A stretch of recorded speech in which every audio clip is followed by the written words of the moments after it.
Ok, queridos alunos do curso de Introdução à Filosofia, seja bem-vindo à nossa disciplina. Na Introdução à Disciplina, nós estamos ainda nos elementos, vamos entrar nas questões propriamente ditas filosóficas, né? Então vamos trabalhar sobre filosofia, sua origem. Na aula de hoje nós vamos trabalhar dois assuntos importantes. O primeiro deles é filosofia e sua origem, e o segundo é sobre introdução à lógica.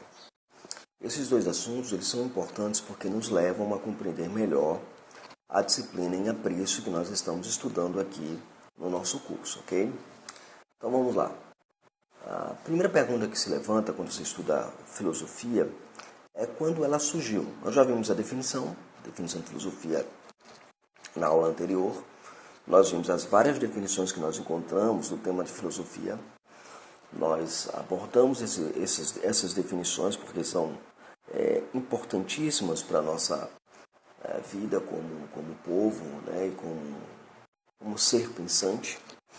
E agora vem a pergunta, quando surgiu? Inicialmente, a mitologia era a força motriz da questão filosófica dos gregos. A filosofia como termo, como conceito, era considerada pela quase totalidade dos estudiosos como a criação do próprio gênio dos gregos. Então, quando eles começaram a criar os mitos, as discussões mitológicas, a ideia do mundo sendo criado a partir de um caos, depois vem a ordem através da luta entre os titãs e os deuses do Olimpo, estabelecendo uma ordem, colocando Zeus como o Deus Supremo. E aí toda uma constituição, né, histórica, mitológica é levantada para que seja propício para o surgimento da filosofia propriamente dita. Nós não vamos entrar propriamente na questão da mitologia porque, mitologicamente falando, né, nós vamos trabalhar mito e realidade em outro momento no nosso curso, né? Então, só para você ficar situado, quando nós vamos falar de religião, entenda a religião aí também como um aspecto voltado lá à mitologia. Os três elementos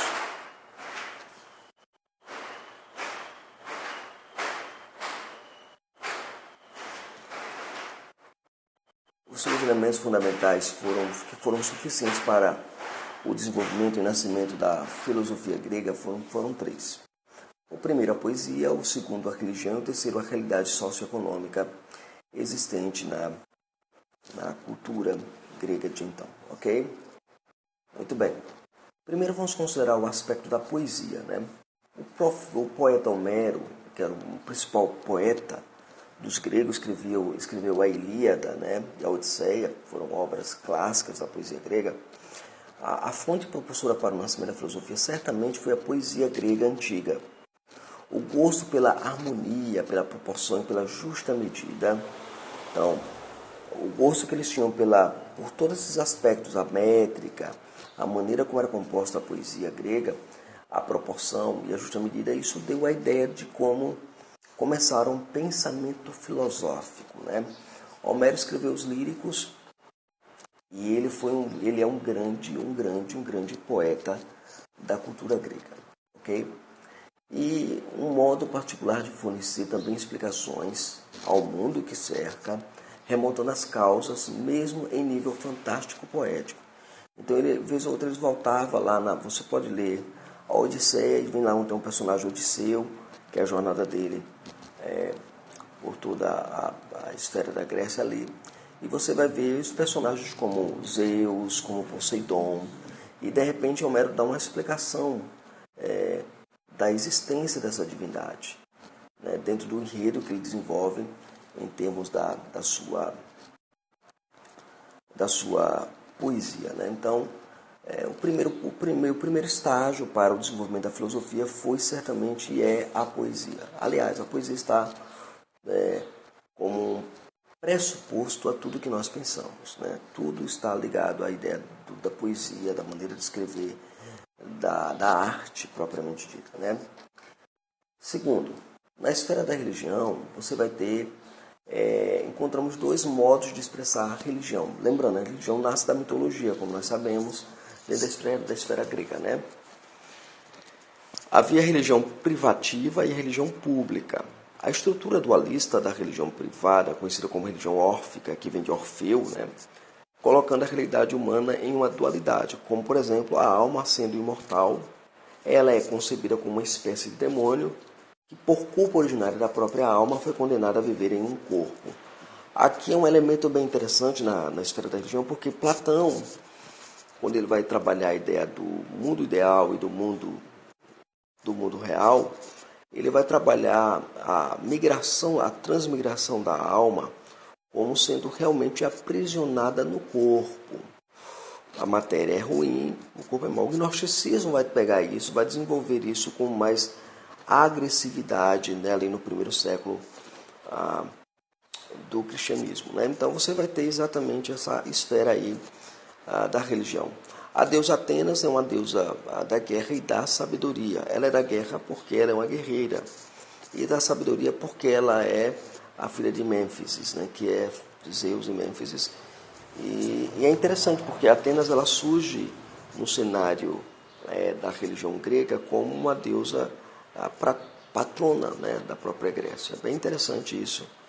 Conhecemos um pouco sobre a esfera da religião, que dá exatamente força propulsora também à filosofia.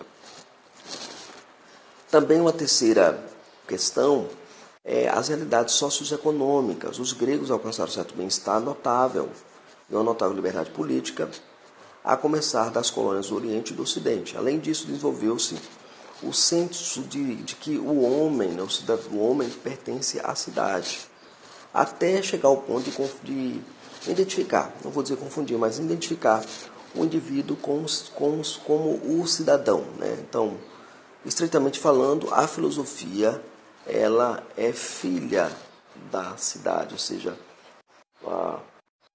a ideia é que o filósofo ele é político, ele está na polis, ele está na cidade.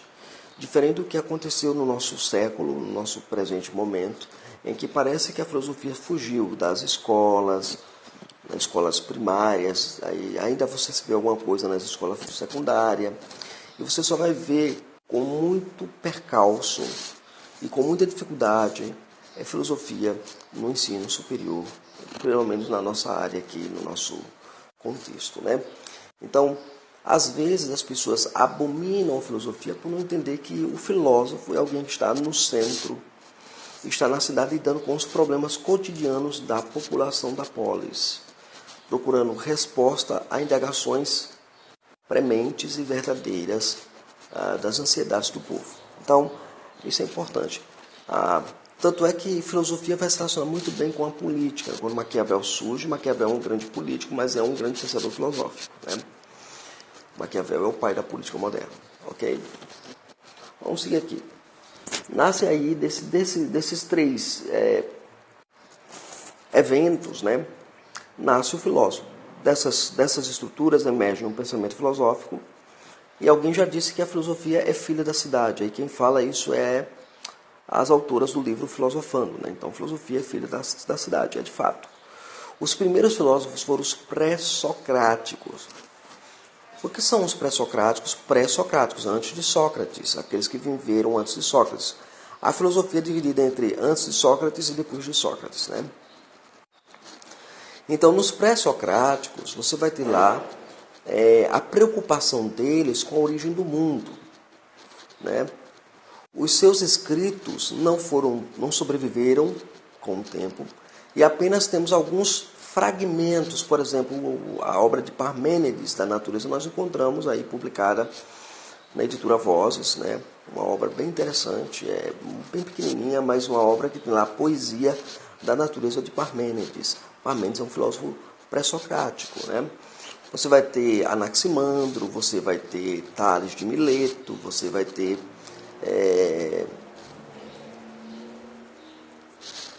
vários outros filósofos que estão presentes ali naquele período, chamado período dos filósofos da natureza. Por quê? Porque eles estão preocupados com as questões relacionadas ao surgimento do mundo. Né? Suas preocupações centrais eram e levaram a uma elaboração de uma cosmologia, ou seja, suas preocupações eram com o mundo, o estudo do mundo, e levaram a ideia de cosmologia. E na busca que eles tiveram pela verdade, se libertaram da cosmogonia. Cosmogonia diz sentido à geração do mundo, né?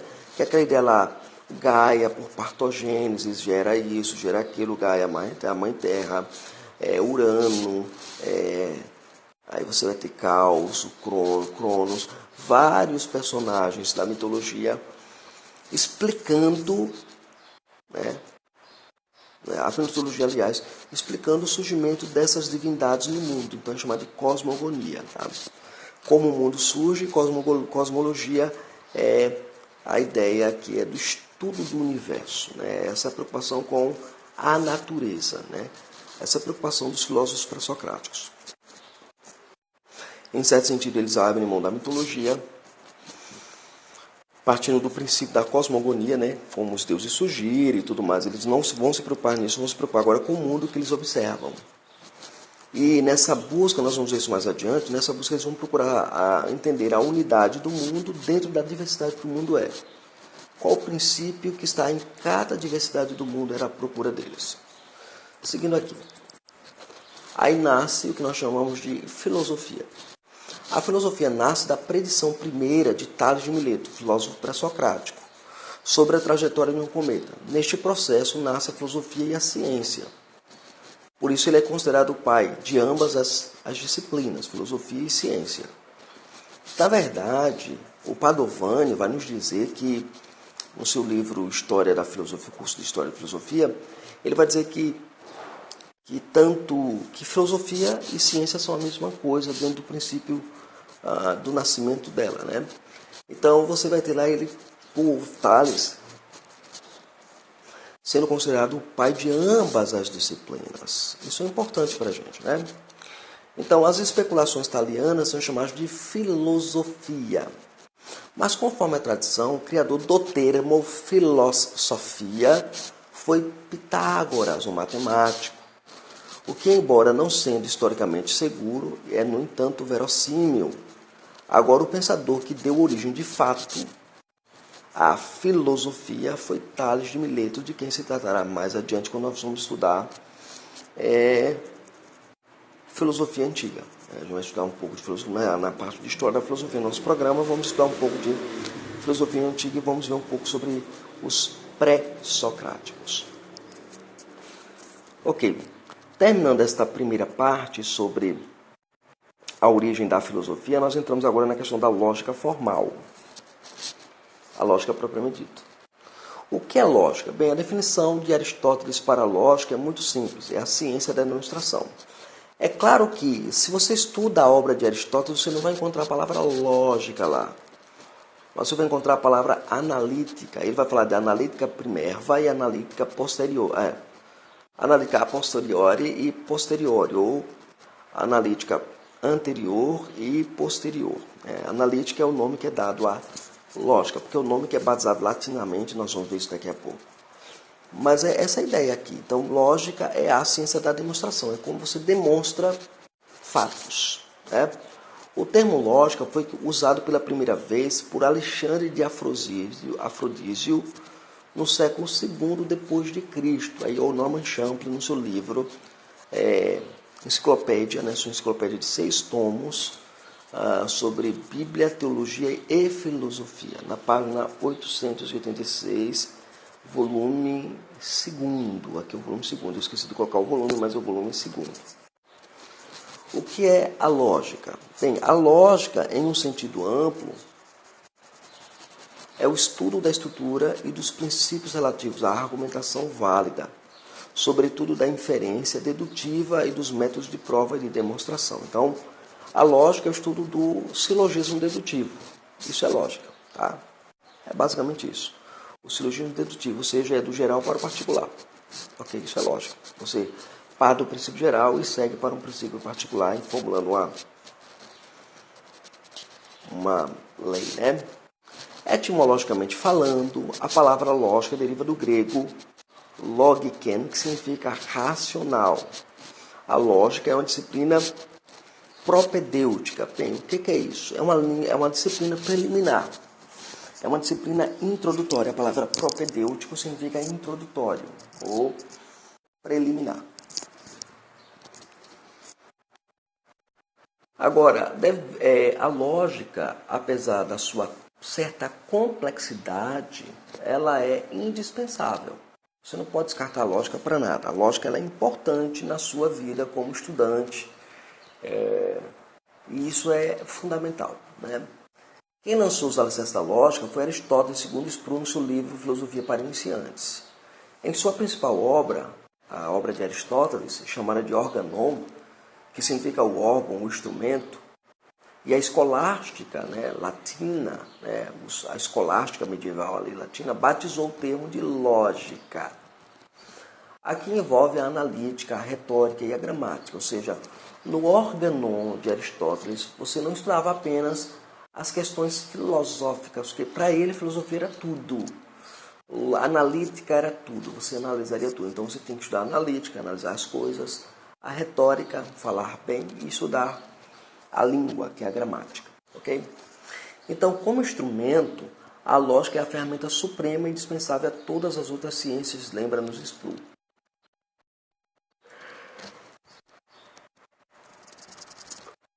Muito bem, então vamos seguir aqui em diante. Em terceiro lugar, consideremos os elementos do raciocínio lógico. Primeiro, o que é raciocínio? Bem, o raciocínio é uma operação discursiva do pensamento consistentemente para encadear logicamente juízos e dele tirar uma conclusão. Simplificando isso aqui. O que é raciocínio? É a maneira como você pensa de maneira a ser compreendido. Isso é pronunciado em palavras, em linguagem. Ok? Então, é a operação discursiva do pensamento, ou seja, quando você fala, você está expressando o que pensa. Então, é a operação discursiva desse pensamento. Isso é totalmente ordenado, que é algo de encadeamento lógico. Você não fala nada ilógico, você fala uma coisa por sequência lógica. Os juízos, e deles você tira uma conclusão. Quando você termina a fala, ali está a conclusão. Ok? Então isso é raciocínio lógico. Agora, nos elementos que estão presentes no raciocínio, né? No raciocínio lógico, primeiro é o termo. É o simples ato da apreensão. Aqui, nesse caso, é você colocar os termos claros, dizer assim, olha, é isso aqui, pronto. É você colocar os termos, os objetos, nomeá-los os objetos, sem dizer o que é e o que não é.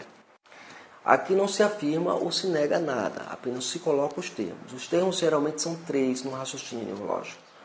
Vamos pensar aqui no raciocínio lógico, por exemplo, toda baleia é mamífero, ora, nenhum mamífero é peixe, logo a baleia não é peixe. Os termos presentes nesse silogismo são baleia, mamífero e peixe. Você não conceitua baleia, você não conceitua mamífero e você não conceitua peixe.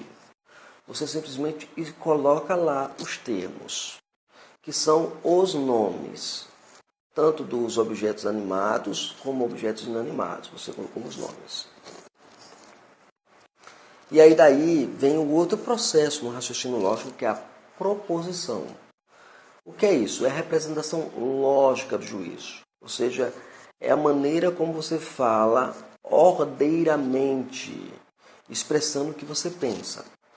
Deve-se entender que juízo refere-se ao ato pelo qual a inteligência afirma ou nega a identidade representativa de dois conceitos.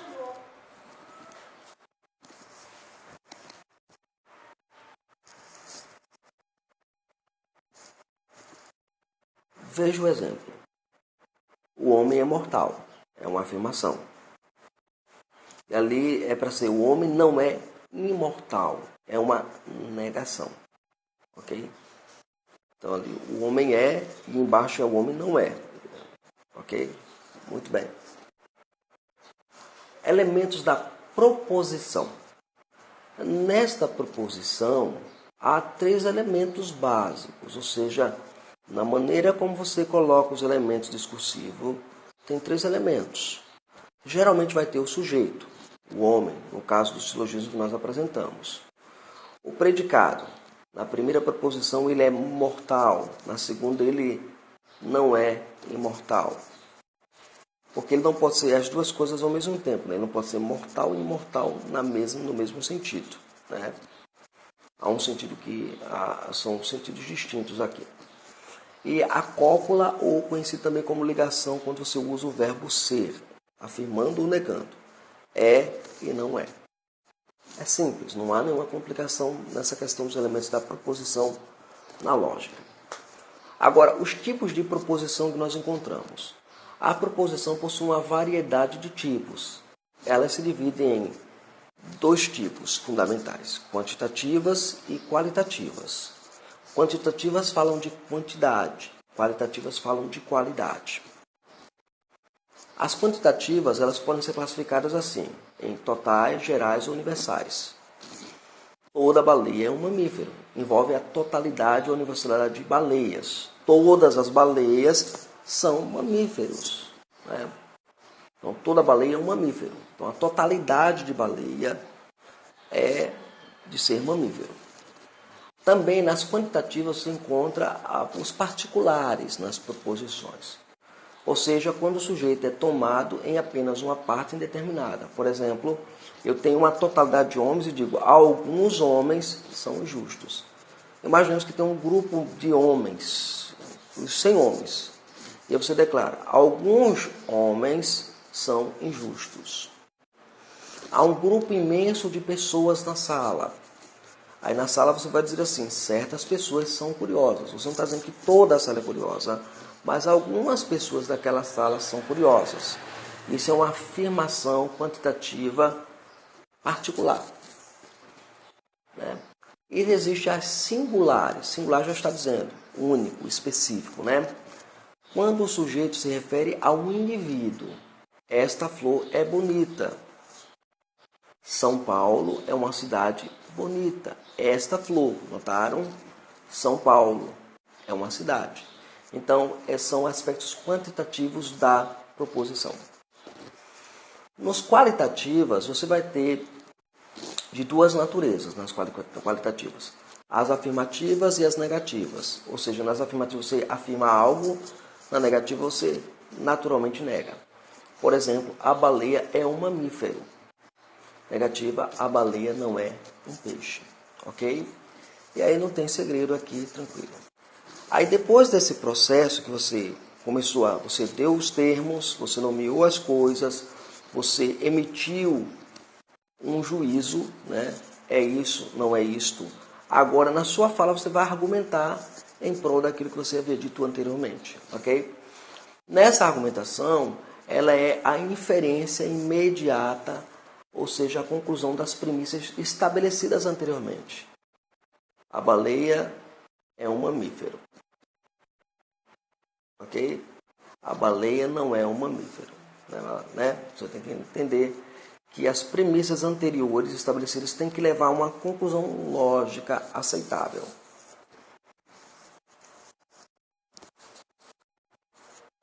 Ok. Então vamos lá. A lógica e o silogismo, que é o argumento fundamental da lógica, né? Uma das ferramentas fundamentais da lógica é o chamado silogismo. Etimologicamente, a palavra silogismo vem do grego silogismos, né? É formado de duas palavras, uma preposição mais um substantivo. A proposição é sim, que significa junto, ao lado, com, né? E substantivo é logismos, que vem de cálculo. Então, que vem de lógica, e a gente sabe tudo isso, ok? Então, a palavra seria, silogismo seria o calcular junto, né? Que é exatamente isso. Você tem a primeira, a segunda premissa e a conclusão. Isso é um cálculo. Você somou 1 mais 1 é igual a isso. Isso é um cálculo lógico. Então, a lógica e silogismo, o que é? Bem, o silogismo é um método de dedução de uma conclusão a partir de duas premissas por implicação lógica. Na explicação de Aristóteles é que o silogismo é um argumento em que, estabelecidas certas coisas, você estabeleceu, colocou os termos, estabeleceu certas coisas, resulta necessariamente delas. Você estabeleceu, alguma coisa e o resultado do silogismo resulta daquelas coisas que você estabeleceu, por serem o que são. Outra coisa distinta daquilo que é anteriormente estabelecido. Então, eles são o que são, distintamente daquilo que foi estabelecido anteriormente. Então, você diz, o homem, como usa o silogismo clássico aqui, né? O silogismo dedutivo, ele consiste aqui de duas premissas e uma conclusão lógica, né, necessária. O silogismo clássico, como eu estava falando. Então, o silogismo clássico de Aristóteles, todos os homens são mortais. Sócrates é homem, logo Sócrates é mortal. Então, você tem aí a primeira premissa, todos os homens são mortais. A segunda premissa, Sócrates é homem. A conclusão necessária, qual é a conclusão? Logo, Sócrates é mortal. Essa é a conclusão necessária. Seguindo aqui, silogismo indutivo. Devemos lembrar também que a indução é uma argumentação em que, a partir dos dados singulares suficientemente enumerados, inferimos uma verdade universal. Ok? Então, é quando eu observo dados, vou observando dados e testando esses dados, essas informações. E aí, em palavras mais claras, a indução vai da observação dos fatos particulares para a formulação de leis gerais. Por exemplo, eu observei que o cobre é um condutor de eletricidade. Também fiz o teste, o ouro também é condutor de eletricidade. Peguei um pedaço de zinco também, fiz o teste, descobri que ele conduz eletricidade. Peguei a prata, também vi que conduzia eletricidade. Então, qual é a conclusão? Todo metal é um condutor de eletricidade. Então, observei formulações particulares, né, e fui para o geral. Então, o dedutivo, lá, como a gente vê lá, o dedutivo, o argumento, o silogismo dedutivo aqui, é exatamente do geral para o particular. E o indutivo é do particular para o geral. Isso é básico, né? Então, dedutivo, eu saio dessa esfera, né? Eu saio da esfera do geral, vou para o particular e volto para o geral. Já no dedutivo, eu começo no geral e venho para o particular. Todo homem, isso é geral, é mortal. Sócrates é um homem, ou seja, particular, logo, Sócrates é mortal. Né?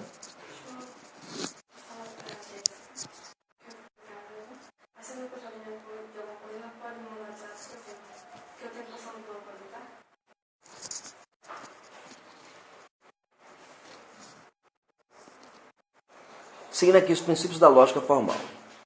A analítica aristotélica ou lógica aristotélica. A analítica aristotélica, ela desenvolveu 3 princípios fundamentais para a formulação do raciocínio lógico. São eles: o princípio da identidade, o princípio da não contradição e o princípio do terceiro excluído. O princípio da identidade é aquele princípio que diz que uma das 3 lógicas básicas do raciocínio para Aristóteles se expressa da seguinte forma: A igual a A. Ou seja, todo objeto é igual a si mesmo. Você não nega a sua própria identidade. Você é o que você é. Você não é outra coisa. Você é o que você é. O princípio da não contradição, o que é isso? É que a lei da não contradição afirma que A, que pode ser qualquer coisa, não pode ser B e não B ao mesmo tempo na mesma relação, no mesmo sentido. Então, eu tenho ali a totalidade da humanidade. E eu não posso dizer que o homem, ele é cavalo e homem ao mesmo tempo. Ou seja, ele não pode ser B e não B dentro da totalidade das coisas, na mesma relação, no mesmo tempo. Então, eu não posso ser homem e não homem ao mesmo tempo. Eu tenho que ser uma das coisas nesse sentido, ok? Seguindo agora para o terceiro excluído. É o princípio ou lei de um dos princípios fundamentais da lógica, segundo o qual, se uma proposição ela é verdadeira, a sua negação é falsa. É necessariamente falsa. Se é falsa, a sua negação é necessariamente verdadeira. ficando, portanto, excluída uma terceira possibilidade. Em resumo, é a negação, é a não contradição das ideias. Ou algo é verdadeiro, ou algo é falso. Você não pode dizer assim, fulano é bonito e feio. Isso é ilógico, você não pode fazer isso. Ou ele é bonito ou ele é feio, não tem outra opção. Entendeu? Não há um terceiro, então o terceiro é excluído. Ou ele é bonito ou ele é feio. E aí nós encerramos a nossa aula de hoje. Espero que você tenha captado melhor a questão da lógica.